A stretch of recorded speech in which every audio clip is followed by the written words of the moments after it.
Om Shanti and good evening. You all know this word Om Shanti. It's really quite famous now, and of course you know that Om Shanti means I am a soul at peace. Is that right? Is everyone a soul at peace? So this evening we're going to look at the healing power of happiness. So what do you think? The purpose of life is happiness, yes? Is that right? So, do we have it? Happiness. Yes? No? A little bit? My sister was very beautifully describing the happy Filipinos. I just take this, my voice is funny.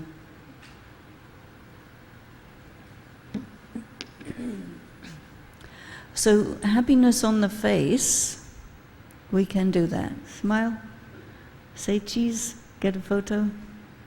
But we are, I think, looking at something much, much deeper. Yes? So, I'd like you to consider 3 words that I feel are going to really help with the cultivation and development of happiness. And one of them is caring. You know, if you care, or if somebody cares for you, yeah, that is going to make you feel better, yeah? So caring. And the other word is communication. Many people feel that they do not receive the communication they would like to have from family members, from colleagues, from different sources. We want to understand each other, we want to get information, the information we think we need to have, and when we are not receiving communication as we would like, then it also takes away our happiness. Do you feel that? Yeah? So caring, communication, and the third one, I think very important, is community. Community.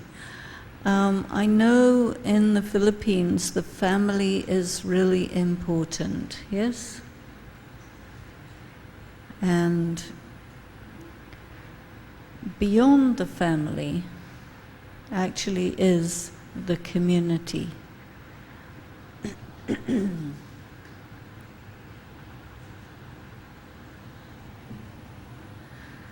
So I would like us to really take a good look at caring, communication, and community to carry us beyond the perhaps limited area where we feel that we can extend our trust.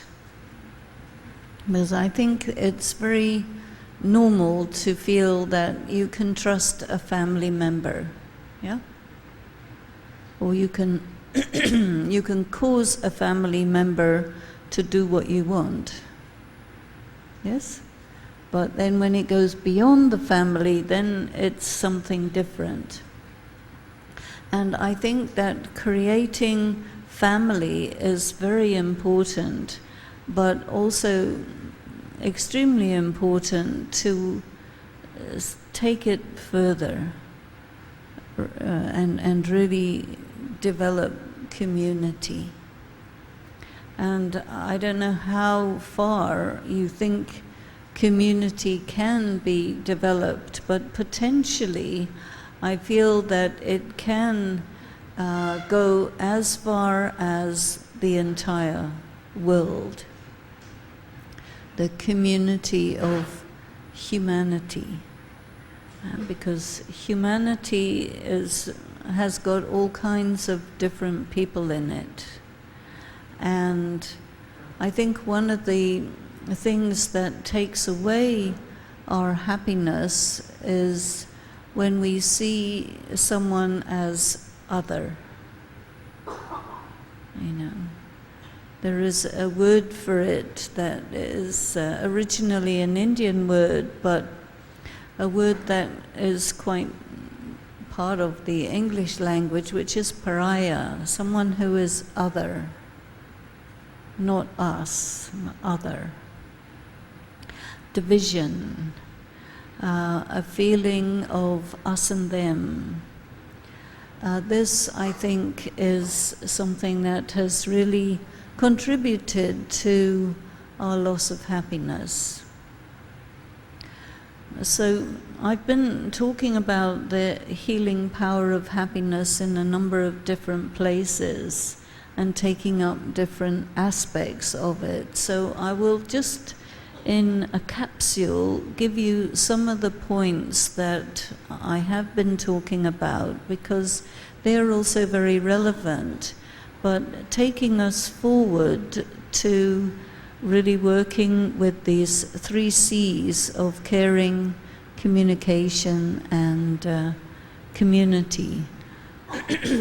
So the first thing that is a basic ingredient of happiness is to know that happiness is a byproduct of pure action.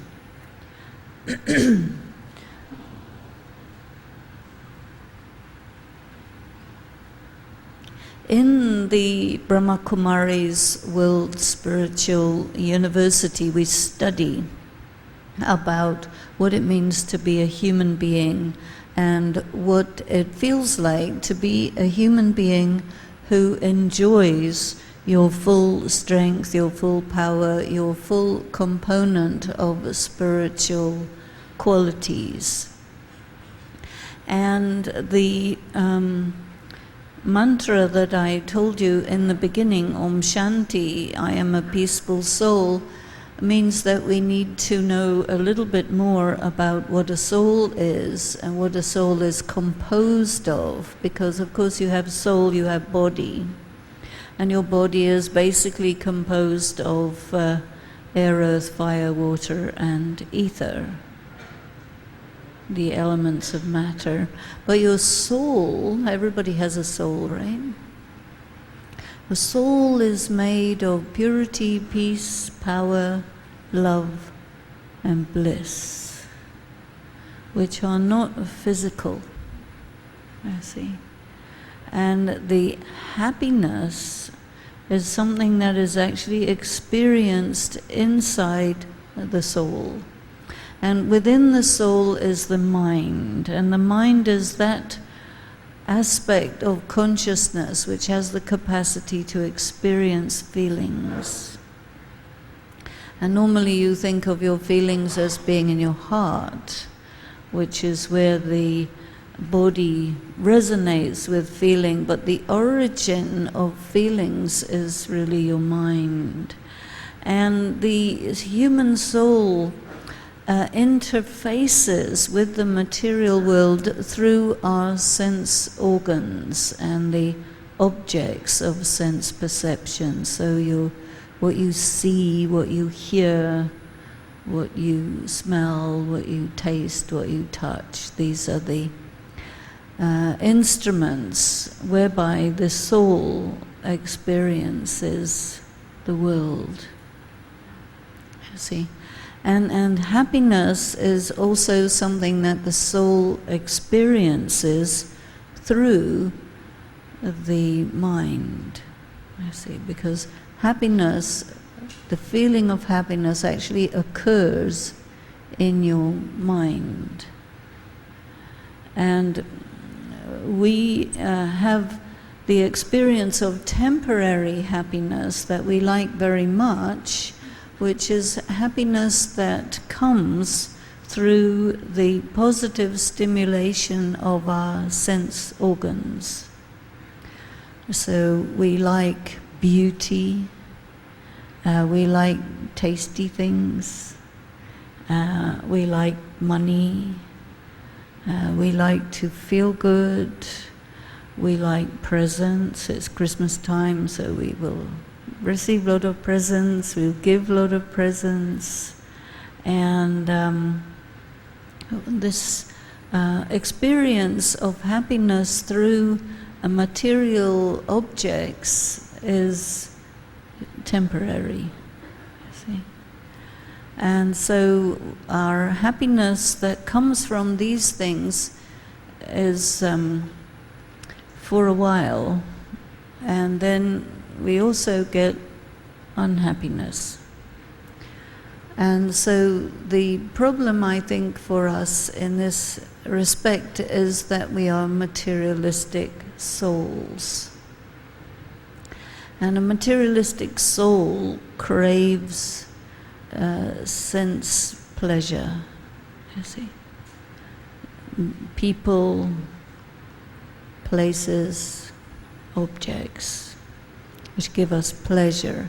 And there's this law of spirituality which most people don't know, but which I will let you know, and that is that, when you take pleasure and you take happiness from things, people and places, it sets in motion a system whereby you are obligated to also take sorrow.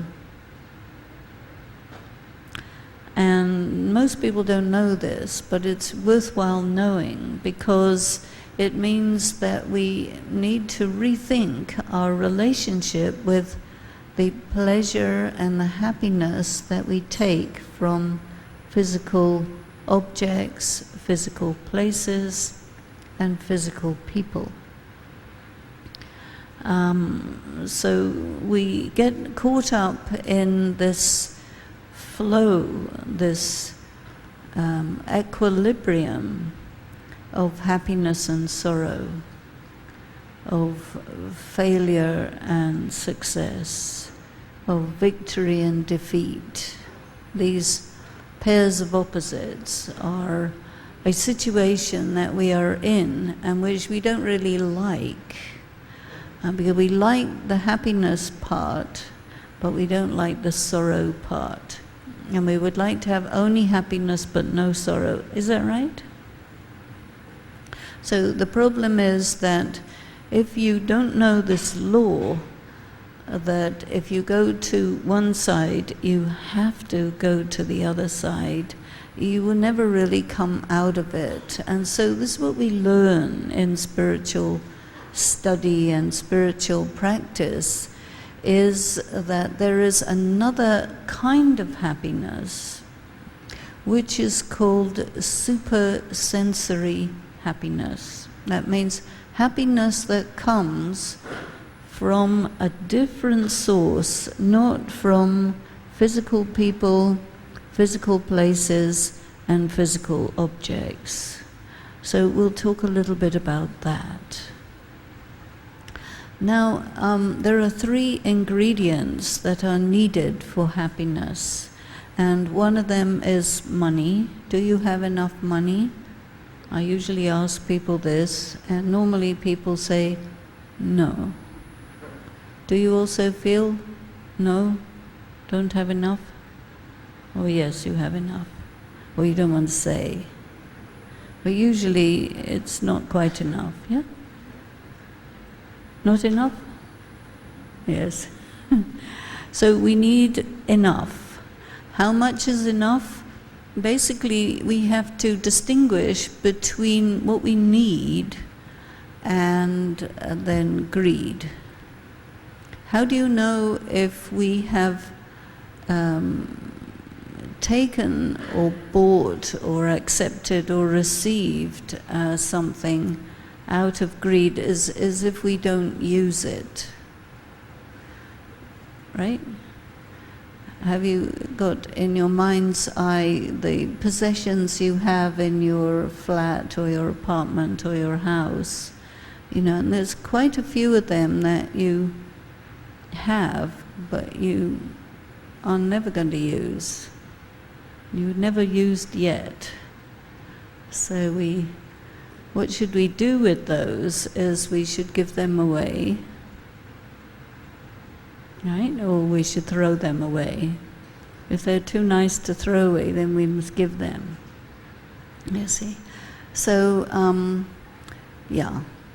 things. Another element of happiness that's very important, along with money, is you need to have good health. Is it right? If your body is in pain, or if you have an illness, or there's some danger of death occurring, or you have some disability or chronic pain or something like this, it really takes away your happiness. Is that right? And this is why we have a very good pharmaceuticals industry and medical industry, because people do not want to have bad health. So health is needed, wealth and health. And the other thing that's also very important for happiness is good relationships. Do you have good relationships? Good relationship with your spouse, good relationship with your parents, good relationship with your children, good relationship with your colleagues, good relationship with your neighbors, you know, all the various different people that you come in contact with, or that you live with, that you work with.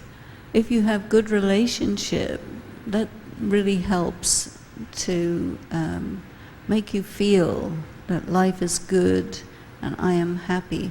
But when the relationships are bad or they go wrong, then you experience suffering, you experience loss of happiness. So these three ingredients of health and wealth and good relationships are very important. And there are certain things that we can do in order to secure these three things, which are very good to know. So that is also there. I've been talking a fair bit about that. Then a third thing that I think takes away one's happiness is sin. Sin is an interesting concept. You know, normally people don't like it if I talk about sin, but I will just for a few seconds, because I think that what we've learned in the spiritual practice of the Brahma Kumaris is how to deal with sin in a productive way, which is quite helpful. So first of all, there's three kinds of sins, and usually people know two of them, but not the third one. But the one that mostly everybody knows, because you hear about it from birth, is one should not do things which are harmful to other people, right? You should not hurt people, you should not steal from people, all this sort of thing. Not to do a sin of commission. Then the other kind of sin is a sin of omission. That means when you don't do what you're supposed to do, that's a sin of omission. So whenever we do something wrong, then it actually takes away our happiness, and it causes us to feel a little bad, a little guilty, or the conscience bites, something like this. But the third kind of sin is not so well known, and that is the sin of taking sorrow, you see. And a lot of people really do not know that taking sorrow is a sin. And why I call it a sin is because it does the same damage to the self as happens when you give sorrow to somebody, or when you fail to do what you're supposed to do. So this act of taking sorrow is equally damaging to the self. And so what is taking sorrow? For example, if somebody says something very unpleasant to you, which happens, right? So then you'll take it in and you'll feel bad, you see. And so if somebody does something bad to you, it's their mistake. But then if you take it in, and that is your mistake, you see. So this, a lot of people don't know, but it's going to go an enormous distance to securing happiness when we learn the technique of not taking sorrow. You see, because there's plenty of people out there who will give you a lot of practice, so you can try it out, you see. So, for example, if somebody says something about you behind your back, it will always get back to you, right? So then you will feel bad about that. Or if somebody says something unpleasant or unkind to your face, well, that's also very disturbing. And very often you will, think about that person, that you have given me a lot of sorrow and you have given me trouble and you are a bad person and I feel bad, and you remember it a lot. So all of these different ways of taking sorrow actually are the self doing harm to the self in addition to the harm that somebody else wanted to do. So a good technique is to very much be in your consciousness, in your stage, what we call the stage of self-respect, or the seat of self-respect, or the seat of self-honor, you see.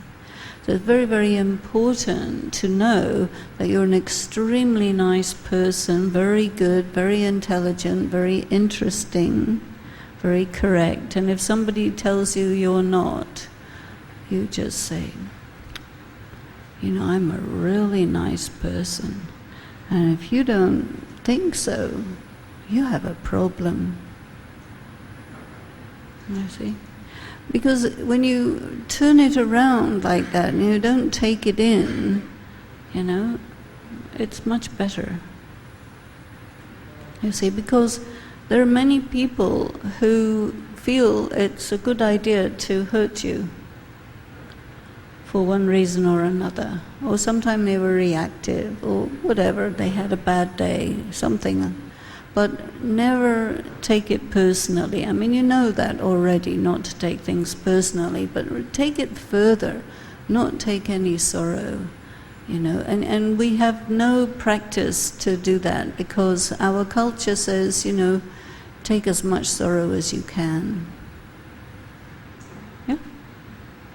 And that may be not such a good message. We should not take sorrow. Because you can't take sorrow and be happy at the same time. So what we're looking for is not just happiness, but also we're looking at the healing power of happiness. So happiness is a byproduct of pure action. So what kind of pure action?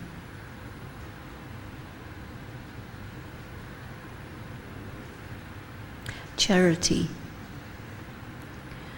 philanthropy. I think one of the people who's a very good example of somebody who thought that materialism is it, and I'm going to, make large amount of money, is probably Bill Gates, who was a millionaire at the age of 30 and a billionaire at the age of 31. And so, in the pursuit of happiness through material gain. But it really wasn't until he and his wife started philanthropy and really using their wealth for the benefit of other people that they actually started to experience happiness. So this is a very important thing to know, that happiness is very short-lived when it comes from receiving from people. But we don't want short-lived happiness. I think we want long-term, sustainable, lifelong happiness, through all the ups and downs of life and everything, but to be able to have sustained, good quality happiness in every domain of life. And so for this, we need to be able to be wealthy, not just only with physical money, but the essential original qualities of the soul that I mentioned earlier: purity, peace, power, love, and bliss. This is our wealth. But sometimes if you're not that wealthy, you can't give that much. You need wealth to be able to give. And so our levels mostly are levels of love and peace and personal power are quite low, would you say? Because you probably experienced in your life that there are people in your life who would like you to love them more than you do. And they may complain that, well, you don't love me enough, or you love somebody else more than me, you see. And sometimes when people are very demanding of your love through your attention, your time, all this, you feel you have to protect yourself from these demands, because you just do not have what they want, and you have to protect yourself because you're getting depleted. Do you experience this? And so partly it's because everybody's very, very hungry for these things, because mostly everyone is running on empty in terms of these spiritual qualities, the love, the peace, How quickly do you get angry under provocation? Quite quickly, right? That means the amount of sort of residual peace within is little. So you have a short fuse and you get irritated easily because not that much peace, How many times do you say, well, I would if I could, but I can't? Which has to do with just not having enough inner power to be able to do those things that we would like to be able to do, but that we can't. Why can't we? Because we just do not have the strength,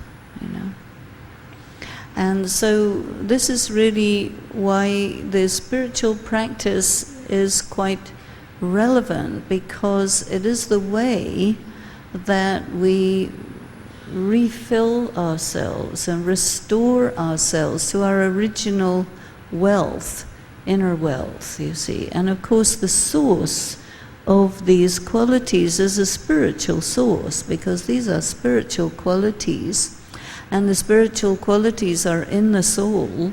And when somebody wants love from you, or you need power, it's not coming from the supermarket. You get it from a different place, you see. And if you don't have it, you have to be able to get it. And so we do this through meditation. And we saw a number of meditative slides, and afterwards Sister Rajini is going to take us into a meditation so that you can really learn how to resource yourself from the higher power, the Supreme Being, so that you can actually learn and practice to fill and stay full, so that you're able to give. Because when you give, this is when you receive, and you receive long term, you see. And this is really what happiness is all about, causing through your gift, causing someone's life to be better. To give a person courage, to give a person patience, to give a person a feeling that they have value and they're important and that they are loved and lovable, all these kinds of things, to give people an education, to give people health care, to give people the things that wealth can buy, but more than anything, to enable a person to feel their own spiritual worth. You see, these are acts of charity which cause a flow, a kind of return flow of blessings, you see. And this creates happiness. I'd like to introduce you to the idea of karma. So karma is simply quite now an international word that means action. And so you could have good action, you could have bad action, you could have neutral action, you could have boring action. And, action could be thought, an act of mind, could be verbal, something you speak or something you write, or it could be a deed, you see. So any of these thoughts, words, or actions, if what you do is of benefit, you see, to the world or to others, then you see it creates a return. And so basically it's a form of investment. And it's an investment which doesn't have any risk really attached to it, because whatever you do which is of benefit to yourself and of benefit to people around you or people very far away, this will cause a return in many different forms, you see. Because all the various things that are needed in the world, you start providing different ones of those, you become enriched in those ways, you see, and this creates happiness.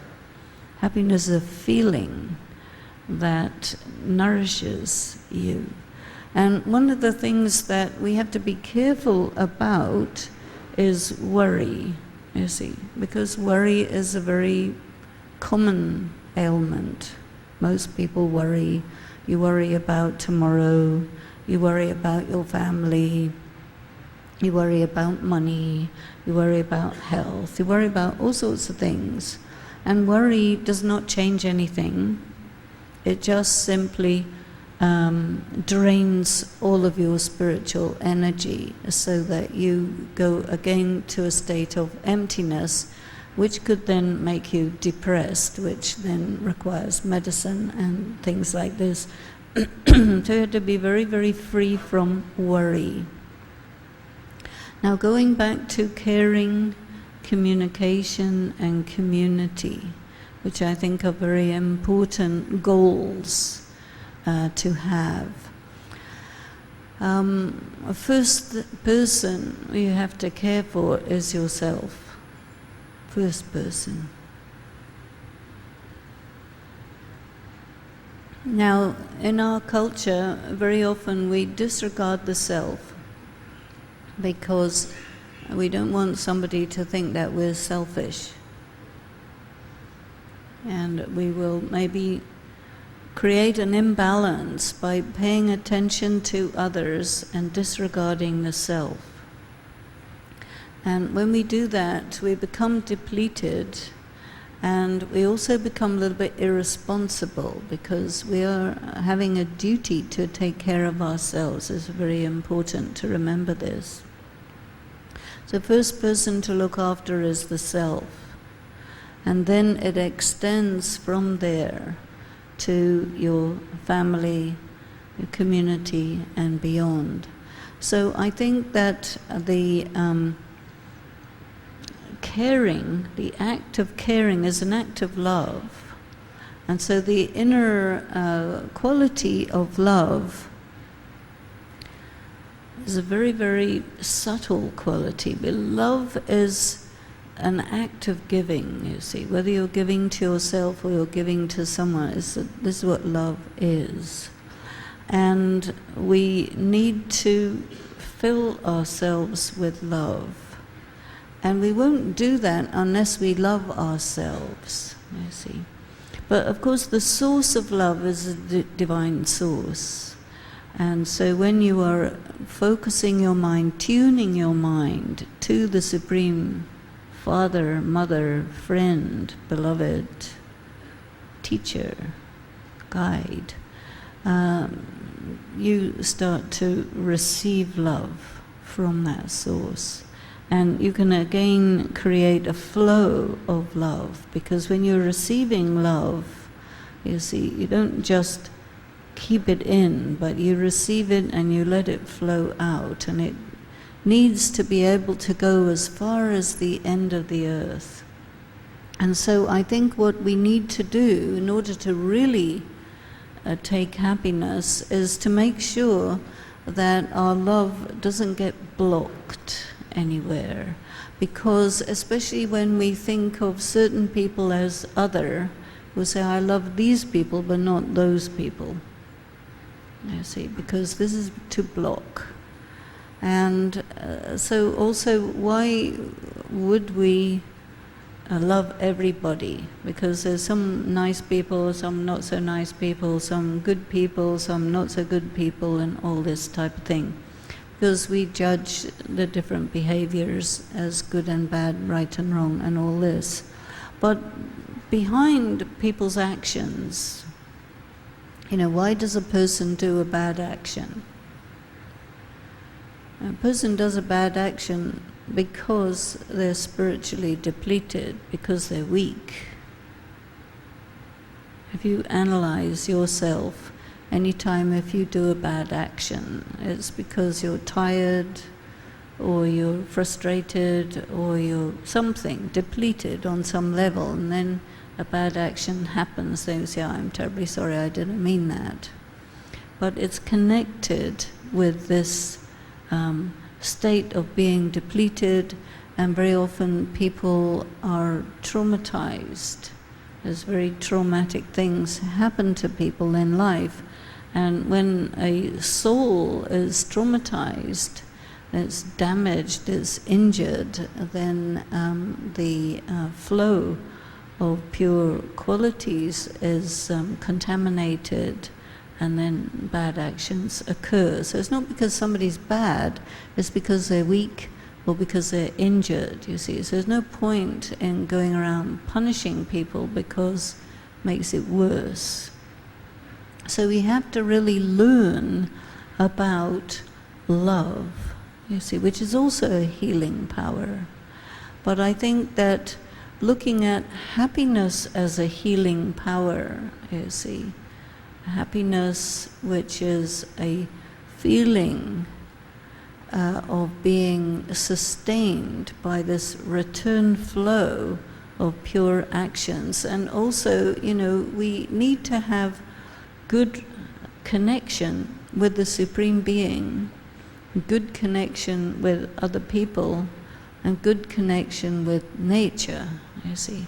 So our actions, our karma, with all of these three needs to be very correct, very accurate, so that we experience this return in our relationship with the divine, with humanity, and with matter, nature, I see.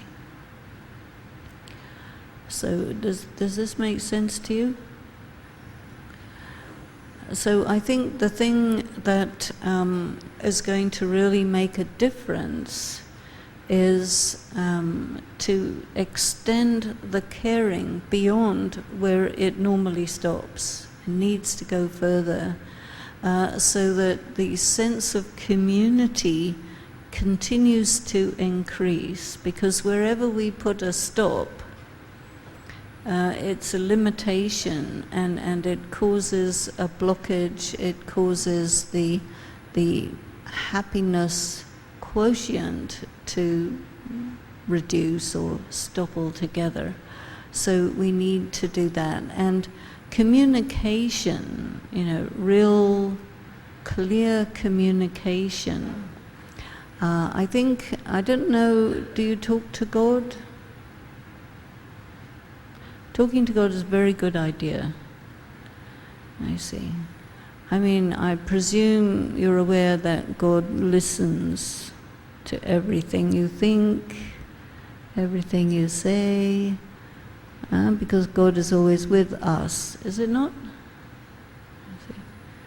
So, that communication, to continue to have that communication, very, very good, And the communication with people, to think good things about people, to send good wishes to people, and good feelings to people is very good. And usually we stop doing that when we get irritated with them.